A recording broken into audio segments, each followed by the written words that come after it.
কি কি কারণে রিজিক কমে যায় চলুন আমরা জেনে নিই। রিজিক নির্ধারিত থাকার পরও কিছু কাজ বা আমলের মাধ্যমে এটি বাড়ানো সম্ভব, আবার কিছু কাজে রিজিক ক্ষতিগ্রস্তও হয়। আল্লাহ কোরআনে ইরশাদ করেছেন, তুমি বলো, নিশ্চয়ই আমার রব যাকে ইচ্ছা তার রিজিক সম্প্রসারিত করে দেন আর যাকে ইচ্ছা তার রিজিক সংকুচিত করে দেন, কিন্তু অধিকাংশ মানুষ তা জানে না। বেশ কিছু কাজে মানুষের রিজিক ক্ষতিগ্রস্ত হয়। মিথ্যা কসম খাওয়া ও ধোঁকা দেওয়া। মিথ্যা কসম খাওয়া এবং মানুষকে ধোঁকা দিলে আয় উপার্জনের বরকত চলে যায়, আর বরকত চলে যাওয়া মানে রিজিক ক্ষতিগ্রস্ত হওয়া। রাসূল সাল্লাল্লাহু আলাইহি সাল্লাম বলেছেন, বেচা কেনা করার সময় তোমরা অধিক কসম করা থেকে সাবধান থেকো, কারণ মিথ্যা কসমের দ্বারা বিক্রি বেশি হয় কিন্তু বরকত ধ্বংস হয়ে যায়। রাসূলুল্লাহ সাল্লাল্লাহু আলাইহি সাল্লাম আরও বলেছেন, ক্রেতা ও বিক্রেতা যতক্ষণ পর্যন্ত বিচ্ছিন্ন না হয় ততক্ষণ পর্যন্ত ক্রয় বিক্রয় সম্পন্ন করা কিংবা বাতিল করার সুযোগ রয়েছে। যদি তারা সত্য বলে এবং পণ্যের প্রকৃত অবস্থা ব্যক্ত করে তাহলে তাদের ক্রয় বিক্রয়ে বরকত হবে, আর যদি মিথ্যা বলে এবং পণ্যের দোষ গোপন করে তাহলে তাদের ক্রয় বিক্রয়ের বরকত ধ্বংস হয়ে যাবে। কৃতজ্ঞতা আদায় না করা। মানুষ যখন প্রাপ্ত নিয়ামতের শুকরিয়া আদায় করে না তখন তার থেকে সে নিয়ামত ছিনিয়ে নেওয়া হয়, আর এতে ক্ষতিগ্রস্ত হয় মানব জীবন এবং কমে যায় রিজিক।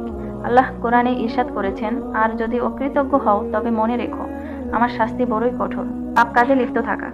যেসব কাজে মানুষের রিজিক ক্ষতিগ্রস্ত হয় তার মধ্যে অন্যতম হলো গুনাহ বা পাপাচারে লিপ্ত থাকা। সাওবান রাদিয়াল্লাহু বিবরণে আছে যে রাসূলুল্লাহ সাল্লাল্লাহু আলাইহি সাল্লাম বলেছেন, সৎকর্ম মানুষের আয়ুষ্কাল বাড়াতে পারে এবং দোয়া মানুষের তাকদীর পরিবর্তন করতে পারে, আর মানুষ তার পাপ কাজের কারণে প্রাপ্য রিজিক থেকে বঞ্চিত হয়। ইবনে মাজাহ হাদিস 4022। হারাম উপার্জন। আল্লাহ ইরশাদ করেছেন, হে মানব জাতি, তোমরা পৃথিবীর থেকে হালাল ও পবিত্র বস্তু ভক্ষণ করো। সূরা বাকারা আয়াত 168। স্রষ্টার ঐশী নির্দেশ অমান্য করে হারাম উপায়ে উপার্জন করলে রিজিকে বরকত কমে যায়।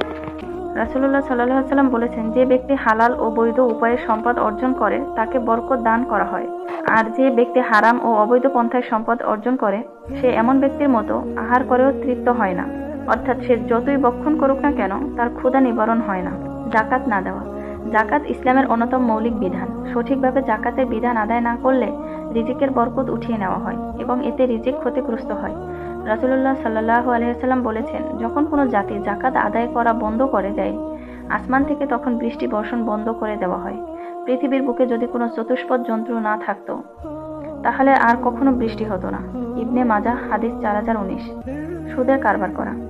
সুদের মাধ্যমে ব্যবসা বৃদ্ধি হয় আপাত দৃষ্টিতে, এমনটা মনে হলেও সুদের কারবারে ব্যবসার বরকত নষ্ট হয়ে যায়। আল্লাহ কোরআনে স্পষ্ট ভাষায় বলেছেন, আল্লাহ সুদকে ধ্বংস করে দেন এবং সাদাকাকে বর্ধিত করে দেন। সূরা বাকারা আয়াত 276।